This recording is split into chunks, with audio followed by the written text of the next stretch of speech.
Aleluia! A graça e a paz do Senhor a todos, amém? Gente, que alegria estar aqui com vocês, de poder voltar aqui nesse ministério lindo, Núcleo da Fé, de rever os pastores que são tão inspiradores. A gente, desde que nós ouvimos pela primeira vez as histórias dele, do Vai Amor, a gente fala em todo lugar. E eu já chego aqui e falo, os pastores do Vai Amor. Vocês já devem conhecer, né, a história, já que vocês já são de casa, e realmente essa história tem ganhado o Brasil. A gente conta onde a gente vai também, porque é uma história inspiradora. Então, nós nos sentimos muito honrados de estar aqui. Muito obrigada pela confiança. A Anne também. Muito obrigada pela confiança de vocês, nos receberem mais uma vez. Estou muito empolgada, muito feliz. O Sam, daqui a pouco, ele aparece aqui. Ontem a gente comemorou o aniversário dele aqui, gente, em Brasília. Ele completou a idade de Cristo, 33. E o presente dele foi uma camisa do Flamengo. Eu tento dar uma coisa diferente, mas ele não quer. Eu queria dar um perfume, uma coisa chique, mas o marido dele quer a blusa do Flamengo, do time, né? Quantos estão cheios de expectativas para o que Deus ainda vai fazer essa noite? Eu já fui muito tocada ali onde eu estava, no meu lugar, eu já recebi algo tão profundo de Deus, confirmações, palavra. E esse louvor que eles estão lançando aqui agora, eu já não vejo a hora de sair no Spotify para eu poder ouvir todos os dias, porque eu vi que é algo realmente inspirado dos céus. Quem sentiu que veio do trono de Deus? Você sente quando é diferente, você sente uma conexão com os céus quando você ouve. Eu estou realmente empolgada. Eu queria te convidar a abrir a sua Bíblia no livro de Marcos, capítulo 5, versículo 21.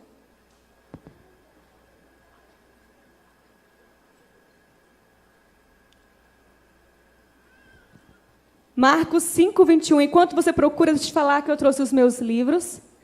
O meu primeiro livro chama Ele Me Ama, Encontre um Amor que Vale a Pena. Olha, tem gente aqui, cadê? Levanta aí, ó. Já tem leitor aqui. Ele Me Ama, Encontre um Amor que Vale a Pena. Esse livro fala para todos os solteiros cristãos. Até você está namorando, não casou ainda, esse livro é para você. Aqui fala tudo o que você deve fazer, como guardar seu coração, o que não fazer. Aqui, se você ler esse livro e você cair no laço do passarinheiro, encontrar um embuste, é só porque você quis mesmo, você se esforçou para isso. Porque esse livro vai te livrar de todas as armadilhas. Fala sobre ansiedade, fala sobre as mentiras, os enganos que muitas vezes nós geramos dentro de nós. Por exemplo, o engano de que você precisa de alguém para ser completo. Então você vive essa vida de solteiro com desespero, com ansiedade, com angústia, com incredulidade, muitas vezes, porque você está com essa ansiedade de encontrar alguém que vai te completar, quando na verdade você não vai encontrar alguém que vai te completar. Jesus precisa ser tudo o que você precisa. Quando você estiver completo nele, então você vai encontrar alguém também completo nele, e vocês dois juntos vão se transbordar. Amém? Esse é o chamado para casamento que Deus tem para nós. Não alguém que é dependente do outro, mas pessoas que caminham juntos pela misericórdia de Deus. Então, se você é solteiro ou solteira, corre e adquire esse livro. E também tem o meu segundo livro. Quando eu lancei ele, eu tinha acabado de lançar ele, eu vim aqui e eu falei desse livro aqui. Chama A Culpa Não É Sua. Supere o seu passado e descubra o seu valor. Esse livro, claro, fala sobre culpa, sobre você ser livre da culpa, porque muitas vezes nós ministramos a respeito de liberar perdão, de receber perdão de Deus, mas muitas vezes nós não nos perdoamos. E o auto-perdão é algo também poderoso de Deus para a nossa vida, para que a gente venha liberar perdão para nós, superarmos traumas. E esse livro também fala a respeito de abuso sexual, que é uma temática que em algumas igrejas ainda é considerada tabu. Mas nós que somos agentes de transformação do reino de Deus, nós precisamos nos apoderar de todas essas pautas, inclusive pautas sobre abuso sexual, de como proteger alguém, como ajudar alguém que sofreu abuso sexual, como aconselhar essa pessoa. Porque existem coisas até que você pode falar na boa intenção, que você vai estar ferindo mais ainda essa pessoa. Então, esse livro, eu conto inclusive a minha experiência de abuso sexual aqui nesse livro, e é uma história que realmente, é como a Anne falou, eu sempre me senti nesse direcionamento de Deus, de abrir as minhas fragilidades, para que Deus venha falar através dela. Porque você não fala a respeito de um Deus poderoso se mostrando poderoso. Você fala a respeito de um Deus poderoso se mostrando frágil, porque o apóstolo Paulo diz que o poder de Deus se aperfeiçoa nas nossas fraquezas. É onde você é falho, é onde você é frágil, é onde você está ferido, que quando você é cicatrizado, ali gera testemunho para a honra e glória do Senhor. Então, ao invés de você ficar frustrado, triste, ou remoendo algo, perguntando, Deus, por que isso aconteceu? Por que o Senhor permitiu? Onde o Senhor estava? Quando você recebe a cura de verdade, você não vive mais de questionamento. Você vive entendendo que tudo é para a glória de Deus. Tudo é para a glória de Deus. Viva assim, sempre devolvendo glória para Deus. Amém? Glória a Deus, amém.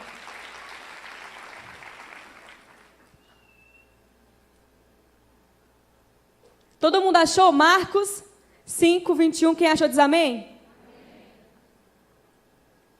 Gente, meu marido está ali, lindo, mas fica em pé. Ele é muito lindo, gente. Tem uma unção sobre ele. Amor, aqui a igreja quer fazer uma enquete. Qual foi o melhor presente? Se foi a blusa do Flamengo ou foi eu na sua vida? Tem certeza? Vamos acreditar, né, gente? Acho que é a pressão de vocês aqui, viu? Então sou eu, porque eu sempre dou blusas do Flamengo. Olha só, é na fonte, né? Olha, você presta atenção na resposta, viu? Está se complicando. Todo mundo achou, então, Marcos 5, 21. Vamos ler juntos. Jesus entrou novamente no barco e voltou para o outro lado do mar, onde uma grande multidão se juntou ao seu redor na praia. Então chegou um dos líderes da sinagoga local, chamado Jairo. Quando ouviu Jesus, ele prostou-se aos seus pés e suplicou repetidas vezes, dizendo, a minha filhinha está morrendo. Por favor, venha e ponha as mãos sobre ela, cure-a para que ela viva. Jesus foi com ele e todo o povo o seguiu, apertando-se ao seu redor. No meio da multidão estava uma mulher que havia 12 anos e sofria de uma hemorragia. Ela tinha passado por muitas dificuldades nas mãos de vários médicos e ao longo dos anos gastou tudo o que possuía sem melhorar. Na verdade, ela só havia piorado. Tendo ouvido falar de Jesus, aproximou-se por trás dele no meio da multidão e tocou em seu manto. Pois pensava, se eu apenas tocar em seu manto, eu serei curada. No mesmo instante, a hemorragia parou e ela sentiu em seu corpo que tinha sido curada da enfermidade. Jesus imediatamente percebeu que dele havia saído o poder. Por isso virou-se para a multidão e perguntou, quem tocou em meu manto? Os seus discípulos disseram, veja, a multidão aperta de todos os lados, como o Senhor ainda pergunta quem tocou em mim? Jesus, porém, continuou a olhar ao redor para ver quem havia feito aquilo. Então a mulher, assustada, tremendo pelo que tinha acontecido, veio, ajoelhando-se diante dele, contou o que havia feito. Jesus lhe disse, filha, a sua fé te curou. Vá em paz, seu sofrimento acabou. Quantos podem dizer um amém por essa palavra? Aleluia. Gente, essa mulher ela é um exemplo de coragem. E a palavra que Deus colocou no meu coração me inspirou hoje para trazer ao seu coração é coragem para o novo de Deus. E aí quando eu ouvi as ministrações dos louvores, todo mundo aqui vendo falar sobre algo novo, novo de Deus, eu pensei, uau, é isso, é uma confirmação. Deus realmente está te preparando para algo novo. Algo novo está realmente aqui, ó, batendo a sua porta. E você só precisa de coragem para isso. Essa mulher ela é um símbolo de coragem, porque naquela época, a hemorragia dela era um ciclo menstrual que não parava. E ela estava como se fosse realmente menstruada por 12 anos sem interrupção. Aquilo é considerado uma impureza, então ela não podia abraçar seus amigos, ela não podia estar com seus pais. Visualize essa mulher sendo reclusa da sociedade. Ela é rejeitada, ela é descartada, ela é excluída. O sonho de casar talvez já era. Ninguém jamais ia querer casar com ela. Ter filhos, então, como uma mulher pode ter filhos se ela tem um problema no seu sistema reprodutor? Aquela mulher estava vivendo uma situação totalmente de vergonha. E talvez tudo que ela queria era se esconder e não ser vista. Mas ela sabia, porque ela ouviu falar a respeito de Jesus. Ela sabia que Jesus era alguém que tinha algo novo para ela. Ele era diferente dos médicos que ela já tinha visitado e gastado muito dinheiro. Ele era um médico dos médicos. E ela ouviu as histórias a respeito de Jesus e isso gerou uma fé no seu coração. Ela pensou, uau, se eu tiver um contato com esse homem, nem preciso ser os pés dele, se eu simplesmente tocar nas vestes dele, eu serei curada. É aí que ela enfrenta a multidão. Ela é vista por todos em busca do seu milagre, em busca do algo novo de Deus para ela. Se você se atentar nas histórias da Bíblia, você vai ver que o que essa mulher está fazendo é totalmente ousado. Sempre que você vê uma história de vergonha na Bíblia ou de pecado, você vê o homem se escondendo de Deus. E essa mulher ela não estava se escondendo, ela estava correndo para Deus, sendo vista por todos. As inúmeras histórias de pessoas que estavam se escondendo de Deus. Adão e Eva, quando eles caem, quando eles comem do fruto proibido, eles não correm para Deus para falar, Senhor, nós comemos, nós fizemos justamente aquilo que não podíamos fazer, mas agora nós já estamos arrependidos. O que é que nós fazemos a partir de agora? Nos restaura, nos perdoa. Não, eles se escondem. Caim, quando vê que Deus não recebeu a sua oferta, a sua adoração, o seu sacrifício, e recebeu o de Abel, isso gera uma inveja no coração de Caim. Então ele vai lá e assassina o seu próprio irmão. E aí ele começa a se esconder, ele nega. Quando Deus pergunta, Caim, cadê o seu irmão? Ele esconde e fala, por acaso sou eu o cuidador do meu irmão? Por acaso sou babá do meu irmão? Debochada ainda, né? O primeiro deboche da história da Bíblia.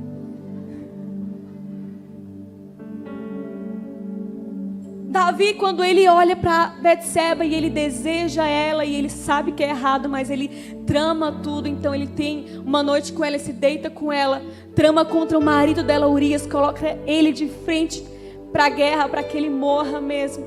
E ele começa a esconder tudo isso.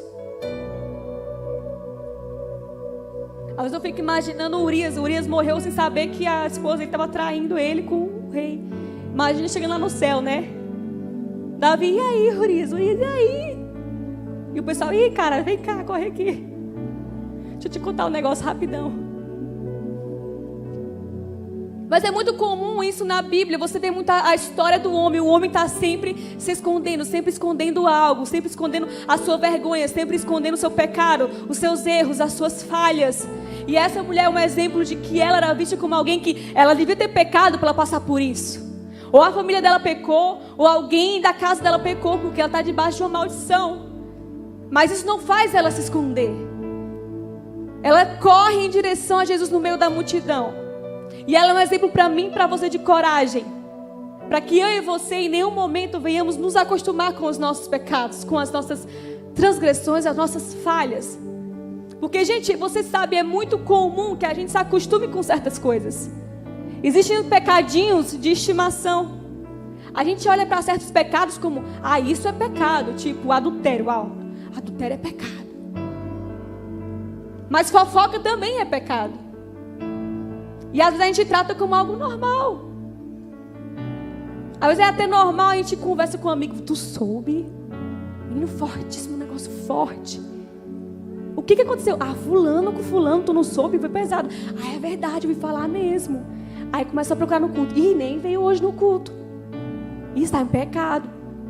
E domingo passado teve Santa Ceia. Tu pensa que sei eu não. Tô juntando tudo já aqui, FBI. Aí no final de toda a conversa, gera aquele silêncio constrangedor. Aí vem a frase, né? Mas quem somos nós para julgar, não é mesmo? Vamos orar. Eu tô falando aqui que é pra gente orar, tá, gente? Só tô trazendo aqui pra gente orar a respeito do irmão. A gente trata a fofoca como um pecado de estimação que a gente nem encara como pecado. A inveja é outro pecado de estimação que a gente não trata como pecado. Às vezes você vê alguém casado, a irmã que orou tanto e finalmente encontrou a bênção dela e você olha e pensa, não vai durar nada. Isso é emoção. Até que o cara é bonito para ela, né? É um milagre do Senhor. E aí você começa a dar espaço para o seu coração para ter pecados de estimação, e muitas vezes o maior perigo é quando a gente se acostuma com os pecados de estimação. Incredulidade é um pecado de estimação. Se você tem duvidado do que Deus tem para fazer na sua vida, e você reluta porque você no fundo acha, mas geralmente você está desacreditando, você tem dúvidas, você fala, eu não sei, isso não é para mim. Deus pode usar qualquer pessoa, mas não eu. Deus pode fazer um milagre em todo mundo, mas não na minha vida. Deus pode dar um casamento para todas as minhas amigas, mas não para mim. Quando você abre o seu coração para a incredulidade, você também está se acostumando a um pecado como se ele fosse de estimação. A gente perde a sensibilidade de reconhecer aquilo como errado. Aquilo está nos afastando de Deus. Aquilo está esfriando a nossa fé. A gente já não ouve tão a voz de Deus. A gente já não tem mais aquela intimidade com Deus. Não temos mais vontade de orar. Perdemos aquele fogo. Parece que quando a gente vem para a igreja, a gente queima. Mas chega em casa, parece que não queima mais.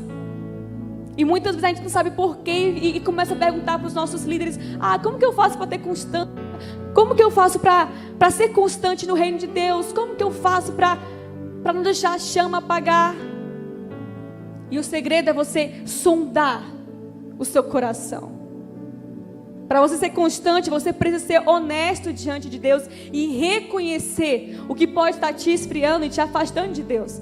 Porque um pecado em oculto, ele não é um pecado tratado.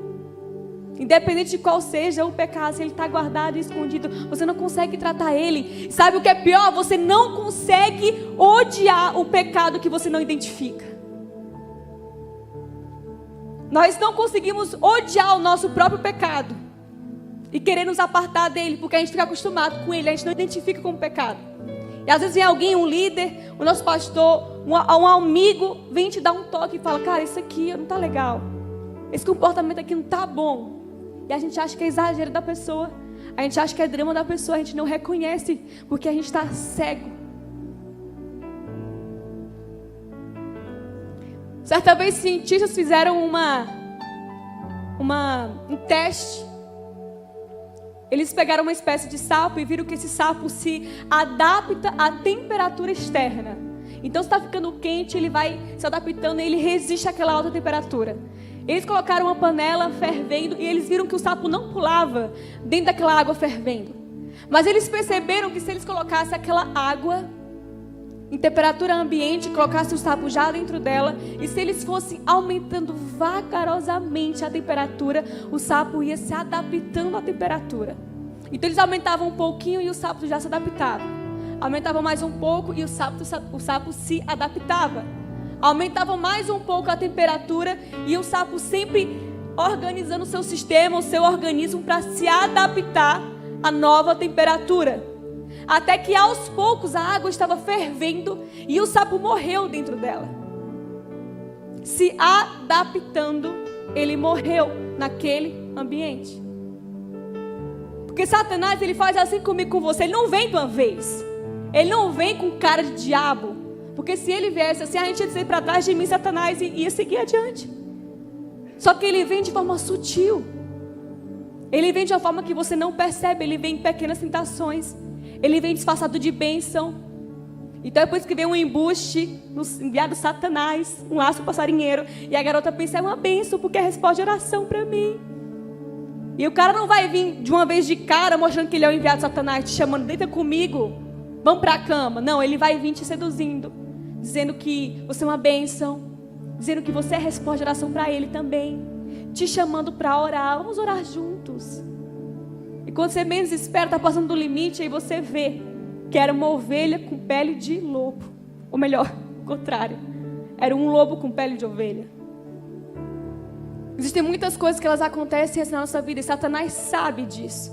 É por isso que muitas vezes nós estamos acostumados com certos pecados, porque eles vêm aos poucos e eles vão realmente criando raiz no nosso coração.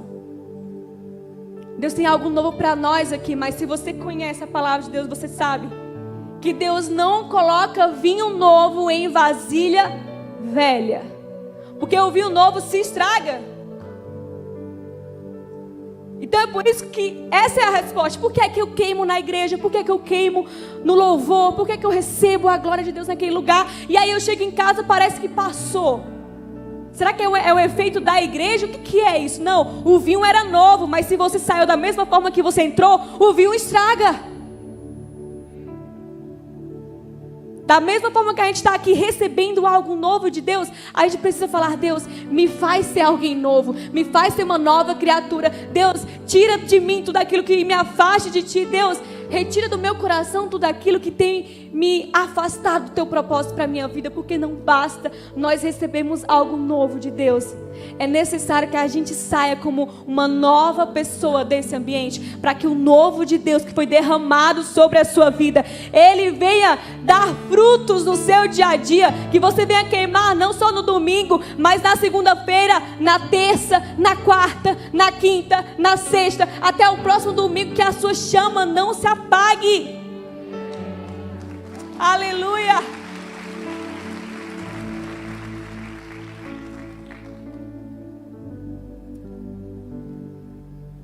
A primeira lição que nós podemos aprender a respeito dessa mulher é: não importa o seu estado, não importa o quanto você já esteja impregnado no pecado, até acostumado ao pecado, vá até Deus. Não importa o seu estado, vá até Deus. Não importa se é de vergonha, não importa se é o fundo do poço, corra para Deus. O erro das pessoas é que ao invés de elas correrem para Deus, elas correm de Deus. Parece que gera uma vergonha quando você cai e você insiste um pouquinho, pede perdão, aí você cai de novo, parece que gera uma vergonha e a gente já não quer mais buscar Deus. A gente se sente indigno. E esse sentimento que gera no seu coração é Satanás que está colocando, porque ele quer que você se afunde cada vez mais. Então ele começa a falar na sua mente: você vai pedir perdão de novo? Mas você tem a coragem de pedir perdão de novo? É todo mês a mesma coisa, toda semana a mesma coisa. Você constantemente pede perdão por isso. Você acha mesmo que Deus está com saco para isso? Você nunca vai mudar. Desiste, fica na sua, fica calado que é melhor. Então você começa a se acostumar e você começa agora a se omitir. Começa a ficar calado. Você começa a se esconder de Deus. Você está frio, mas você não questiona por que eu estou frio. Você não sente mais nada, mas você não pergunta a um líder: por que eu não sinto mais nada? Você vem aqui e já não crê mais no chamado de Deus para a sua vida, mas você não fica pensando: o que eu preciso fazer para acreditar novamente? Você agora parece que está totalmente adaptado como aquele sapo, morto espiritualmente, porque foi um passo a passo. E quando você menos esperou, agora você já não é mais a mesma pessoa. Você já não é mais o mesmo cristão em Deus. Aquela mulher, ela deu um jeito de correr até Deus. Diferente de Jairo, que também correu até Jesus ali. E Jairo vem pela frente. Jairo vem diante de Jesus. E ele não toca nas vestes de Jesus. Ele toca na pele de Jesus. Ele toca nos pés de Jesus. E ele fala: Senhor, minha filha está doente. Venha curá-la. Aquela mulher, ela vem por trás. Ela vem escondida. Ela toca só nas vestes. Mas ela tomou uma atitude. Ela foi até Deus. Ela teve coragem para o novo. Talvez te reste aí só um pouco de fé. Talvez te reste só um pouco de esperança. Mas use essa pequena fé, o grão de mostarda, use essa coragem e vai, toque em Jesus. Faça hoje um ato de fé, de correr para Ele. E muitas vezes não precisa nem você correr para Ele, só precisa você dar o primeiro passo e Ele já corre até você. Porque às vezes você não vai ter força. Você não vai ter força de correr. Já está calejado, já está para desistir, mas dá só o primeiro passo e Ele corre em sua direção. Isso aconteceu na parábola do filho pródigo. O filho pródigo, ele pede a sua herança antes do tempo. Imagine, isso é um absurdo. Não se pede herança a um pai vivo. Imagine você chegar hoje para os seus pais, se eles forem vivos, e você começar a perguntar: pai, o testamento está pronto? O que está no meu nome? A moto está no meu nome? A casa está no meu nome? Imagine, faça esse teste com seus pais depois. Pai, se eu morrer, o que eu vou ganhar? Pai, cadê a minha parte da herança? Pai, Isso é um absurdo. Era uma desonra você pedir uma herança a um pai vivo. Mas aquele pai foi e deu a parte da herança para o seu filho. Ele então sai e ele gasta tudo. Ele vai para uma outra terra. Ele gasta com prostituição, com festas, com amigos. Ele esgota toda a sua herança. Agora ele está passando fome. Ele deseja comer o lixo, a comida dos porcos. E é naquele momento que ele pensa: ei, mas até os empregados do meu pai, ele come melhor que isso. Os empregados do meu pai se alimentam melhor do que eu. Então eu vou lá e vou pedir: pai, pequei contra o céu, pequei contra a terra, não sou digno, pequei contra ti, não sou digno de ser chamado teu filho. Me aceita como um dos seus empregados. E aquele rapaz vem então em direção ao caminho de casa. Só que a Bíblia fala que o pai correu até ele. E eu imagino, esse pai não tinha um WhatsApp, porque naquela época não tinha um WhatsApp. Não tinha como o rapaz mandar uma mensagem e falar: pai, eu vou para casa. Pai, estou voltando, o senhor me recebe? Aquele pai viu o filho no caminho, porque o pai estava na porta de casa, desejoso, esperando o momento que o seu filho ia voltar. Ele tinha fé que o filho ia voltar. Ele estava com expectativa que o filho ia voltar. Quando ele avista o filho ainda longe, ele corre em direção ao filho. E você sabe que antigamente as vestes eram túnicas, eram longos vestidos. E para uma pessoa correr com um longo vestido, você não consegue. Então alguns estudiosos falam que provavelmente aquele pai, ele ergueu as vestes até a altura do joelho para correr em direção do seu filho. E isso naquela época era considerado um ato de vergonha, era mostrar parte da sua nudez. Então imagine que os vizinhos, os parentes ao redor olharam aquela cena e julgaram aquele pai. Olharam: olha que pouca vergonha, olha que sem noção, o filho faz o que fez e ele ainda vai lá de trouxa. Olha isso, olha que situação, olha que vergonha. Mas aquele pai, ele não pensa em nada, ele não pensa no julgamento, ele não pensa na multidão, ele não pensa na opinião das pessoas, porque tudo que ele quer é correr em direção ao seu filho. Então ele corre, abraça o filho, e ainda que o filho venha com todo aquele discurso de pequei contra o céu, pequei contra ti, não sou digno de ser chamado seu filho, me aceita como empregado, ainda que ele venha com um discurso pronto, o pai diz: ei, você é meu filho. Ele está dizendo: ei, a sua queda não define a sua identidade. Aleluia. O seu erro, o seu pecado não define quem você é. É isso que Satanás quer que você pense. Que o pecado que você cometeu, ou o pecado que você se acostumou, define quem você é. Então se você caiu no pecado, seja da prostituição, da fornicação, o diabo quer que você acredite que você é um prostituto, uma prostituta, que você é alguém impuro. E que você não merece um casamento em santidade, que você nunca vai ser restaurado. Que não há como resgatar, porque você já caiu no fundo do poço. Então se você caiu naquilo, aquilo é a sua identidade.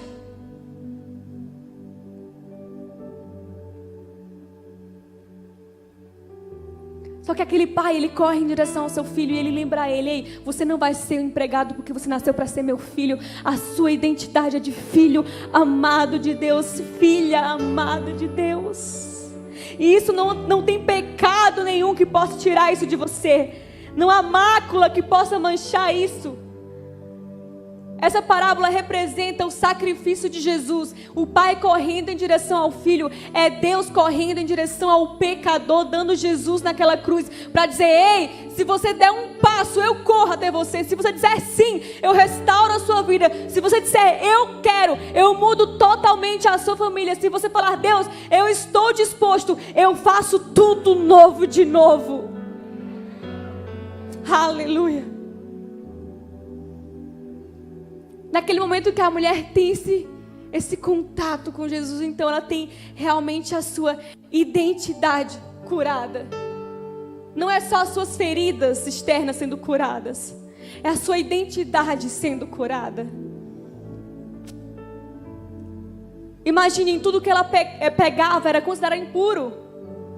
Como ela é considerada uma mulher impura, se ela tocasse numa cadeira, ninguém podia tocar naquela cadeira. A cadeira era impura. Se ela tocasse em uma pessoa, a pessoa estava impura. É por isso que eles eram reclusos da sociedade, ficavam afastados, para que ninguém pudesse ter contato. Talvez a multidão tivesse noção de que ela estava ali, ninguém teria nem apertado ela. Mas ninguém viu que era ela que estava lá. Quando Jesus diz, de mim saiu virtude, aquela mulher sente vergonha e ela se esconde.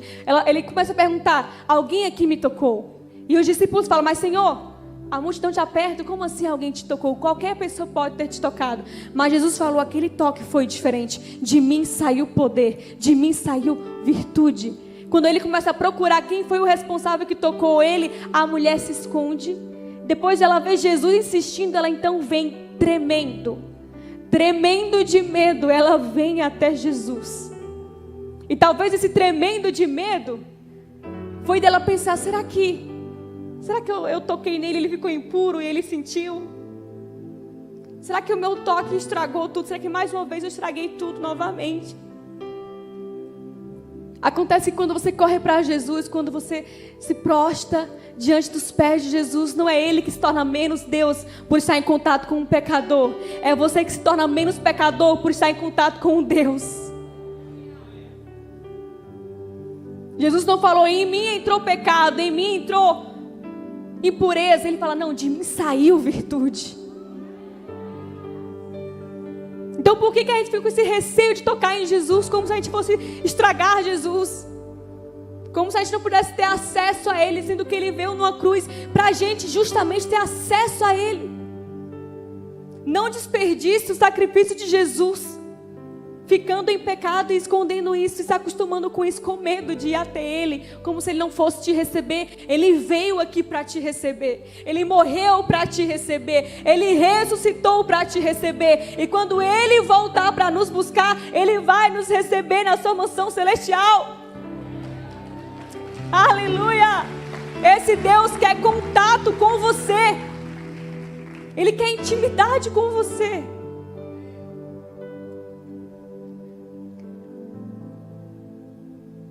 Então fala para o seu irmão aí, a sua queda não define quem você é. Deus define quem você é. Sabe que quando aquela mulher toca nas vestes de Jesus, ela tocou na orla do manto dele, você sabe que isso é um lugar, não um lugar por acaso, mas um lugar de intimidade. Os estudiosos falam que na orla do manto, só quem tocava eram familiares, pessoas íntimas, pessoas da família. Essa parte do manto era chamada de tzitzit. E a autora Caroline Kane fala no seu livro Livre da Vergonha, Obrigada, Amor. Ela fala nesse livro que essa região do manto era totalmente íntima, só familiares pegavam nessa região. Então, talvez esse fosse um dos motivos para aquela mulher ficar constrangida quando Jesus pergunta, quem me tocou? Talvez ela tenha pensado também, será que ele está perguntando quem ela acha que ela é? Quem ela pensa que ela é para ela ultrapassar esse limite? Ela pensa que ela é da minha família? A identidade dessa mulher, até tocar em Jesus, está totalmente corrompida. Ela não tem nem nome. O nome da palavra, da história dela é a mulher do fluxo de sangue. Não tem Marta, Maria, Ana, Isabel. Ela poderia ter um nome também citado, mas ela foi negligenciada. Ela é só a mulher do fluxo de sangue. E sabe o que é triste? Porque quando dizem a mulher do fluxo de sangue, fala que a identidade dela está relacionada à vergonha dela. É como você falar, a garota lá que caiu com o namorado, que é rodada na cidade. O cara que tem pais separados, o pai dele é bêbado, ele está sempre em um bar. É como se alguém se referisse a você assim, pegando a sua história de vergonha e usando ela para se referir a você. Imagine, pega a sua história de vergonha e imagine que um amigo seu está te apresentando a outros amigos e fala, essa aqui é a minha amiga, a que sofreu abuso sexual, que eu te falei. Esse aqui é meu amigo, é ele que o pai é cachaceiro, que eu te falei. Isso aqui é a minha prima, ela que o marido passou chifre nela. Coitada, não consegue nem equilibrar a cabeça mais. Imagine você ser apresentado pela característica que mais traz vergonha para você. Essa é a identidade dessa mulher. A vergonha dela. ela toca nas vestes de Jesus. E talvez ela pudesse sentindo que seria repreendida novamente, excluída novamente, rejeitada novamente. Só que Jesus fala algo tão poderoso nesse momento. Olha o que Jesus fala para essa mulher. Jesus não fala: ei, mulher do fluxo de sangue, ei, impura, ei, pecadora. Não, ele fala: filha, minha filha. Ei, aquele lugar da orla do manto de Jesus só podia tocar gente da família. Jesus está falando: ei, você é da minha família. Eu paguei o preço por você. Você é da minha família. Essa é a sua identidade, filho amado de Deus, filha amada de Deus. Deus não te chama pelo seu pecado. Deus não te chama pela sua vergonha. Deus não te chama pelo seu trauma, pela sua ferida. Deus te chama de filho, de filha amada. É por isso que só Jesus pode definir a sua identidade. Porque Ele pagou por você. Imagine se eu faço um leilão. E eu pego o celular e falo assim: gente, eu vou fazer um leilão por esse celular. Quem dá mais? Leva a pessoa que der o maior lance. A pessoa que der o maior lance, ela vai poder levar para casa e dizer assim: é meu. Jesus foi aquele que deu o maior lance por você. É por isso que Ele pode dizer o quanto você vale. O diabo não pode dizer o quanto você vale. O pecado não pode dizer que você vai casar ou não vai casar. O pecado não pode dizer se você é impuro ou você é pura. O pecado não pode dizer que a sua identidade está corrompida e que você não tem mais jeito. O diabo não pode falar para você que você nunca vai ter um casamento abençoado, porque é Deus que define o seu valor. Ele deu o maior lance por você. Aleluia.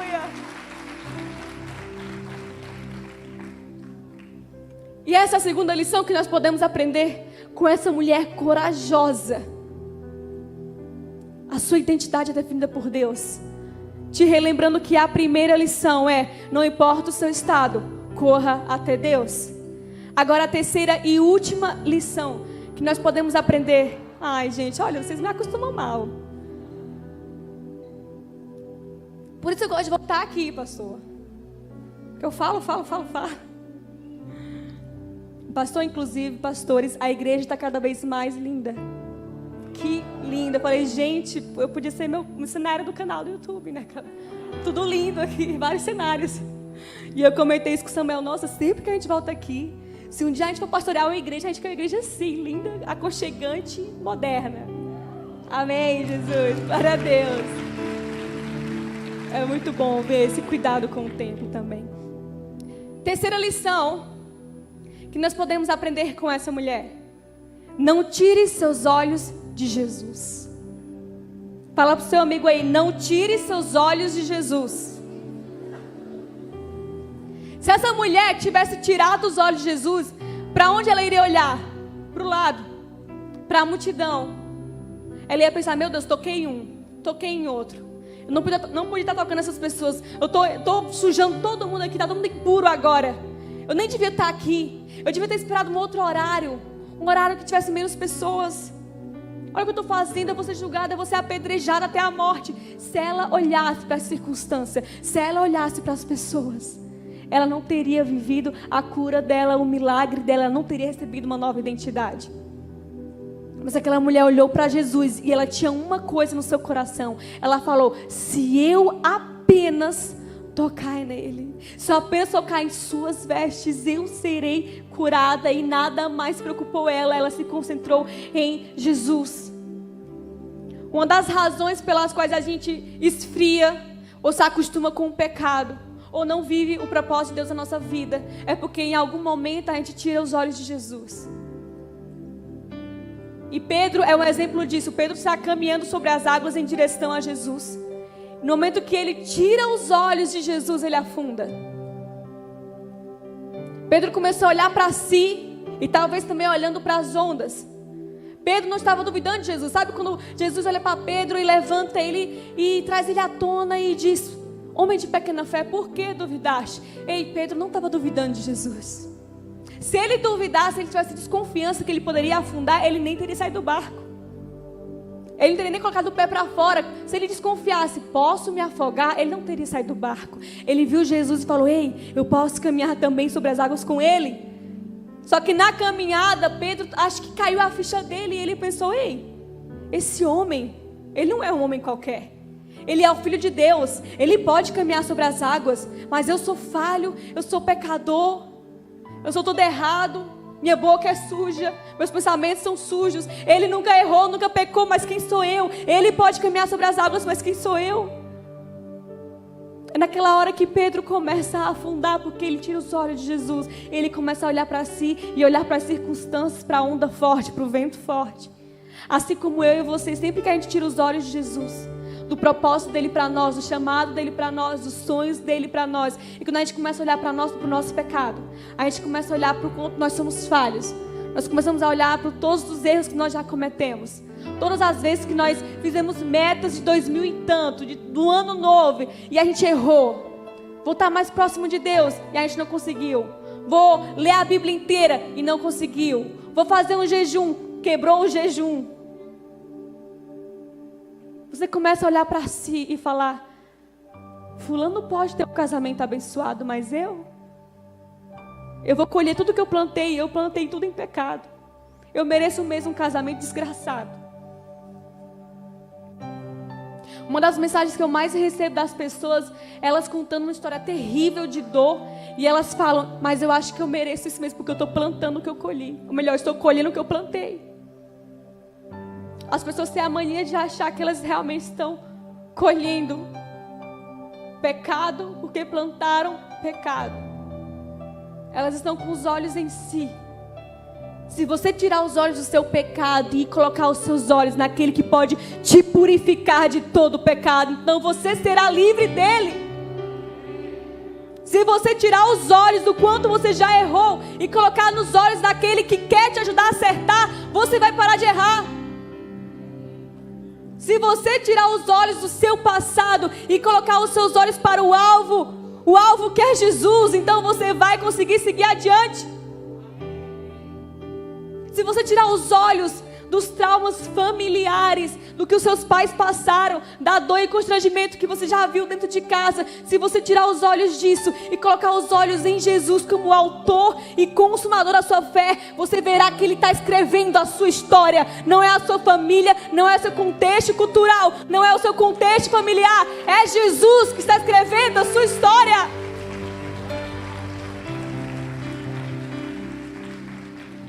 É Ele que está escrevendo a sua história. Outro sentimento que abre espaço para pecado no nosso coração é a comparação. Porque a comparação, ela gera murmuração. Você começa a olhar para a vida de alguém e falar, mas fulano também, né, é uma benção, mas e eu? Ah, mas fulano, a vida dela é muito boa, né? Reclama, mas reclama de barriga cheia.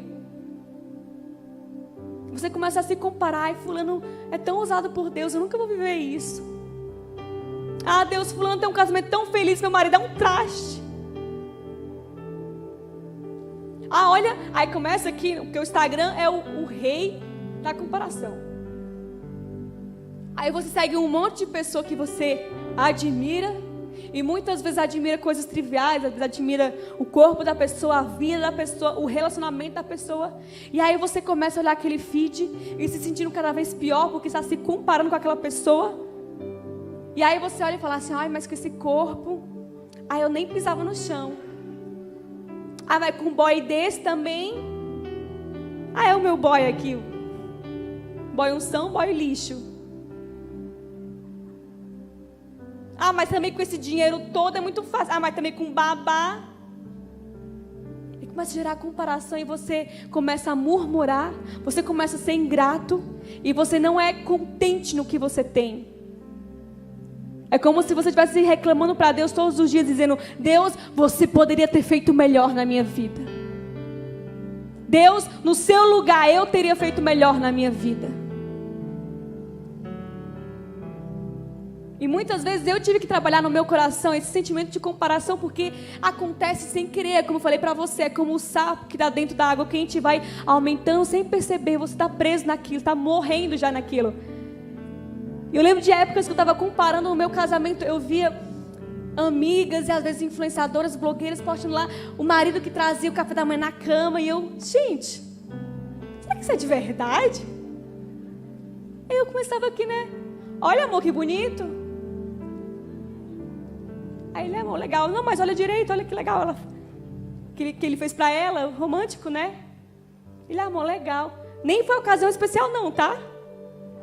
Não foi dia dos namorados. Foi apenas um dia que ele pensou, nossa, eu sou abençoado por ter essa mulher, vou fazer ela se sentir feliz. E aí não acontecia, ele não sacava, gente, porque o homem, mulheres, olha, a gente às vezes tem que desenhar. O nosso erro é que a gente espera que eles entendam algo que muitas vezes nem a gente está entendendo. Eu não sei porque eu estou chateada, eu não sei porque eu estou triste, mas eu quero que ele adivinhe o porquê. E quando ele descobrir, eu espero que ele me conte. É tipo uma coisa assim, só que aí a gente dificulta a vida dos coitados. A gente tem que... A mulher sábia edifica a casa, a mulher sábia senta e conversa e é clara. E eu fui clara, eu falei, amor, nós temos anos de casado, você nunca me deu um café da manhã na cama. Eu preciso disso para continuar casada. Eu fui clara. Não custa nada um café na cama, eu quero só acordar e ter um café. Um banquete, coisas lindas, de hotel caro. E aí, de tanto eu assistir um dia... Ai, foi tão emocionante esse dia. De tanta indireta que eu mandei um dia, eu estava dormindo. E aí eu só sentia assim um cutucãozinho assim, ó, no meu ombro. Ele, amor. Aí eu abri o olho assim, meu Deus, é chegada a minha hora. É chegado o meu momento. Quando eu me viro, que eu estava assim, me espreguiçando, pensando, meu Deus, eu vou postar no feed. Isso aqui não é para stories, é para feed. Quando eu olhei, Samuel me vem com um misto quente no pires. Um misto quente no pires, Samuel. Enfim, a decepção. Eu olhei assim, não entendi o que foi, amor. Seu café na cama. Aí eu falei, primeiro, não tem nem café, Samuel. Tem só um pão. Não pires, Samuel. Cadê a flor? O iogurte grego? As frutas da estação? Cadê as torradas com geleia, Samuel? Um misto quente no pires. Cadê meu café? Feito na prensa francesa. Nem nesse café veio. Eu lembro que eu fiquei tão frustrada. Aí eu me virei e voltei a dormir. Eu falei, eu não vou acordar para comer um misto quente. Eu prefiro voltar a dormir. Isso é um pesadelo. Gente, mas sabe o que aconteceu? Depois o Espírito Santo de Deus falou comigo, filha, seja menos. Às vezes Deus fala com a gente na liberdade, sabe? Para de show que tu não é a Xuxa. E aí Deus começou a trazer à minha memória todas as qualidades do meu marido. Não tinha um café da manhã na cama incrível, mas ele é um marido que sempre gosta de agradar. Se perguntar, você quer comer coisa diferente hoje? Eu peço no iFood, não sei fazer, mas eu sei pedir. E ele é muito carinhoso, ele é muito de abraçar, beijar. A linguagem do amor de Samuel é palavras de afirmação. Então, eu estou horrorosa, parecendo assim que saí das 7 pragas do Egito. Ele fala que eu estou linda. Eu acho que está profetizando, na verdade. Mas aí ele é um homem de fé, né? No outro dia eu estou melhor. Quando Deus começou a falar isso ao meu coração, sabe? Olha tudo que você tem para agradecer. Olha todas as qualidades que você tem. É um marido fiel, é um marido bondoso, é um marido companheiro, é um marido que está junto, é um marido que lava a louça. Aleluia. Já é meu caminho andado, gente. Celebra as pequenas coisas. E isso só é possível ter contentamento quando você está olhando para as coisas certas.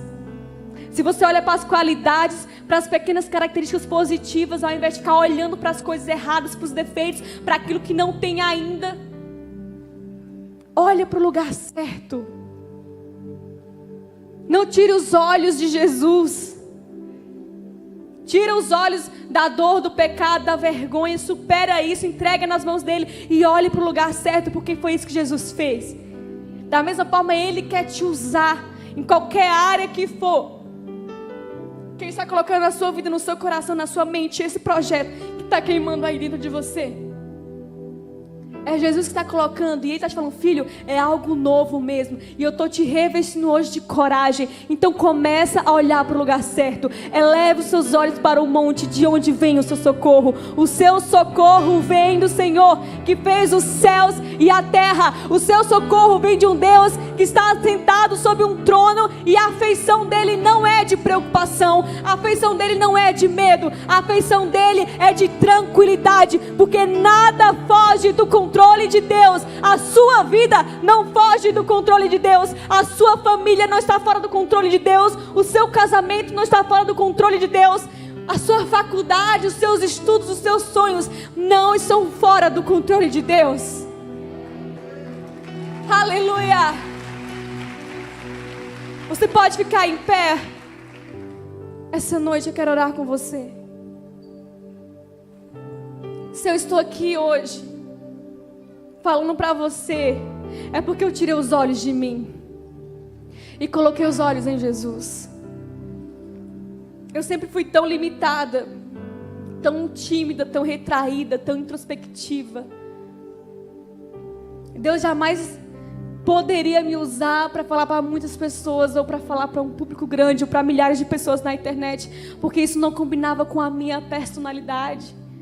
Eu nunca achei que eu tinha um chamado dentro da influência. Eu nunca achei que eu tinha um chamado para ter seguidores e falar com pessoas e ser alguém que as pessoas consideram desinibida, porque isso não combinava com a minha realidade, com a minha personalidade na minha adolescência. Eu sempre fui a criança estranha da família. Toda família tem um estranho, gente. Você não está lembrando de um, é porque é você. Aí você fica assim: estranho, não tem ninguém, querido, nem te conto. O estranho é o improvável, que ninguém dá nada por você. Acontece que Deus ama usar os improváveis. E essa é a mensagem que mais queima no meu coração. É um Deus usando improváveis, pessoas que ninguém dá nada, pessoas que ninguém espera nada, mas Deus olha e fala: eu nem preciso de nada, eu faço tudo, do nada. Eu queria que você aí no seu lugar pudesse fazer a oração mais sincera da sua vida até hoje. E eu não sei qual foi a parte dessa palavra, dessa mensagem que mais foi de encontro ao seu coração, à sua necessidade, mas eu tenho certeza que Deus te trouxe aqui para ouvir essa palavra. Assim como ela tem queimado no meu coração como um vinho novo, eu oro para que ela queime no seu coração também como um vinho novo na sua vida. Se você quiser aí no seu lugar começar já a sua oração, e ore como se você estivesse sozinho aqui, você e Deus, como se não houvesse mais ninguém aqui. Começa a pedir para Ele te sondar e Ele te mostrar os seus pecados de estimação. Porque é necessário que a gente seja consciente disso. É necessário que você peça: Deus, traz à tona. Deus, revela. Deus, traz à minha mente onde eu tenho pecado, onde eu tenho ferido o seu coração. Deus, traz à tona onde eu tenho falhado. Deus, traz à minha mente agora todos os pecados que eu tenho cometido, que tem me afastado do teu propósito para a minha vida. Aonde eu tenho empacado, Deus. Aonde eu tenho me tornado limitado. Aonde eu me tornei totalmente sujeito ao pecado e acostumado ao pecado. Deus, traz a minha memória, e Ele agora está trazendo a memória de muitas pessoas aqui.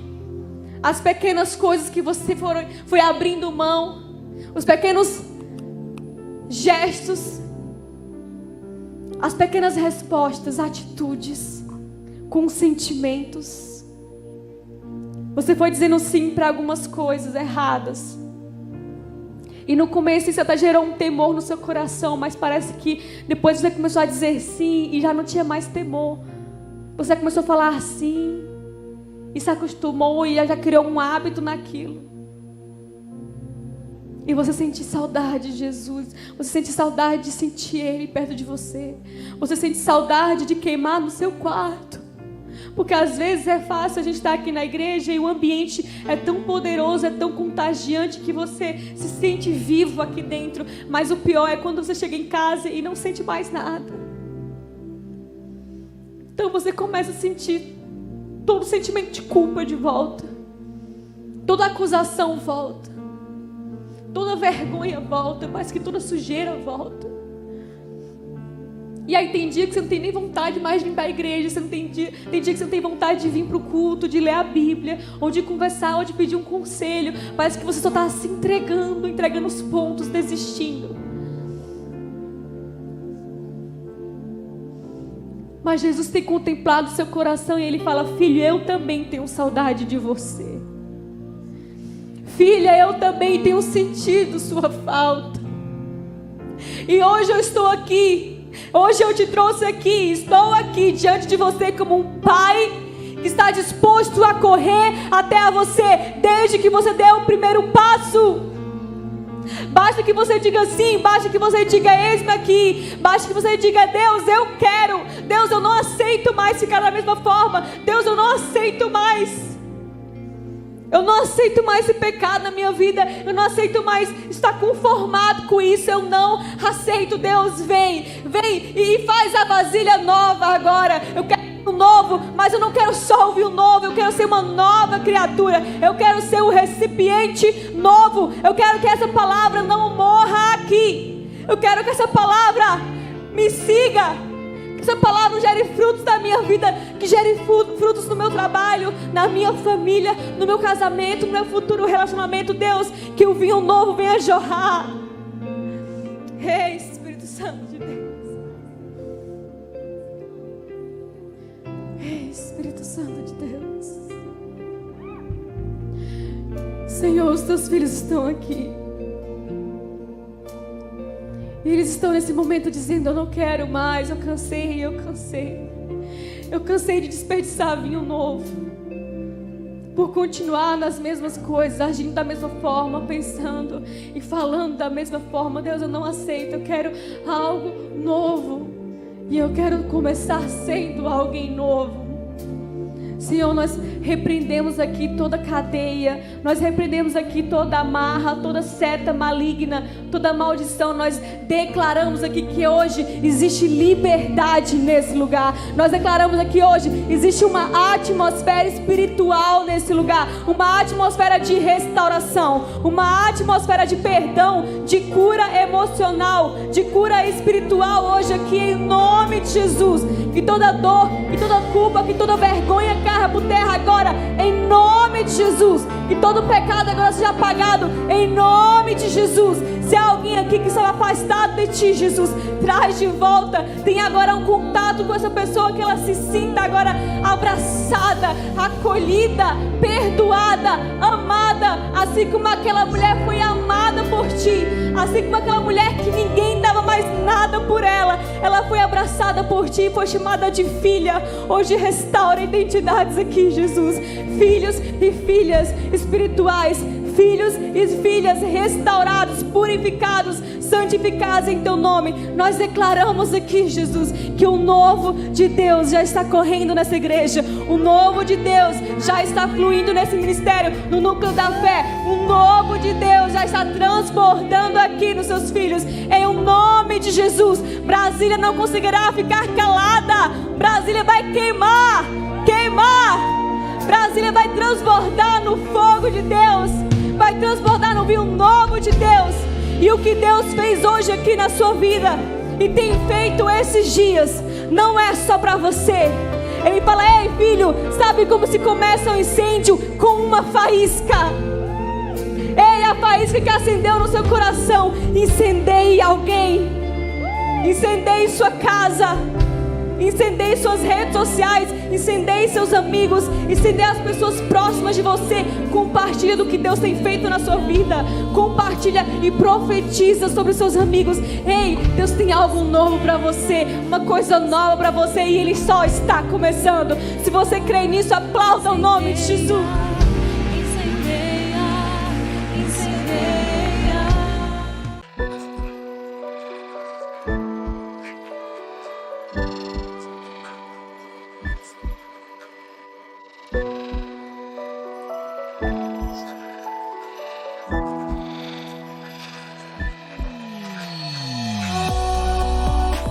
Existem espaços nas escolas, famílias, trabalho, e você foi chamado para fazer a diferença nesses locais.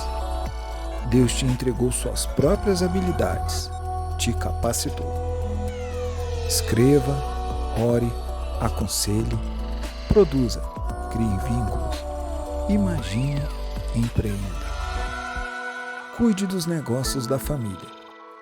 A igreja não é seu ponto de chegada, é o seu ponto de partida.